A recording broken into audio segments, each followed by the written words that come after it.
নমস্কার বন্ধুরা, হাসিখুশি রান্নাতে আপনাদের সবাইকে স্বাগত। আজকে আমি আপনাদেরকে ফুলকপির ডান্ডা বানিয়ে দেখাবো। কিছু ফুলকপি আমাদের বাগানে হয়েছিল, সেগুলোকেই তুলেছি আর ভালো করে কেটে রেখেছি। পুরো ভিডিওটা প্রথম থেকে শেষ অবধি দেখবেন। ভালো লাগলে অবশ্যই চ্যানেলটিকে সাবস্ক্রাইব করবেন, লাইক করবেন আর শেয়ার করে দেবেন।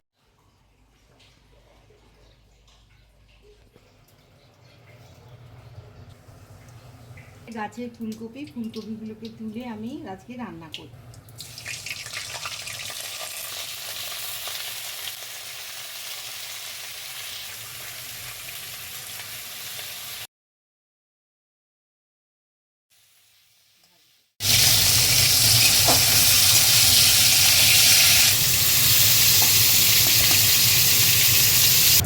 ফুলকপিগুলো আমার ভাজা হয়ে গেছে। এবার ওই একই তেলে দিয়ে দেবো আদা বাটা, দিয়ে ভালো করে নাড়িয়ে ছাড়িয়ে নেব। এরপর দিয়ে দেবো ডুমো ডুমো করে দুটো আলুকে আমি কেটে রেখেছিলাম, সেই আলুগুলো দিয়ে দেব।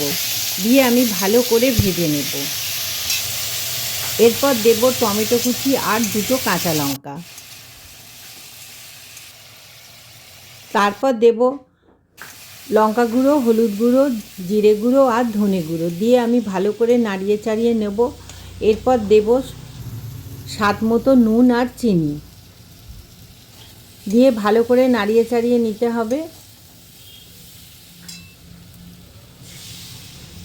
এরপর দিয়ে দেবো জল, পরিমাণ মতো জল দেবো। দিয়ে আমি এবারে এই আলুর ঝোলটাকে ভালো করে ফুটতে দেব। দেখুন ঝোলটা ভালোভাবে ফুটতে আরম্ভ করেছে আর আলুগুলো সামান্য সেদ্ধ হয়ে গেছে। এবার যে কপিগুলো আমি ভেজে রেখেছিলাম সেই কপিগুলো দিয়ে নাড়িয়ে চাড়িয়ে আরও 10 মিনিট মতো ফুটতে দেবো। দেখুন 10 মিনিট আমি ফুটতে দিয়েছি, এটা প্রায় তৈরি হয়ে গেছে। এরপর দিয়ে দেবো 1 চামচ মতো গরম মশলা। আমার এই রেসিপিটা পুরো তৈরি হয়ে গেছে।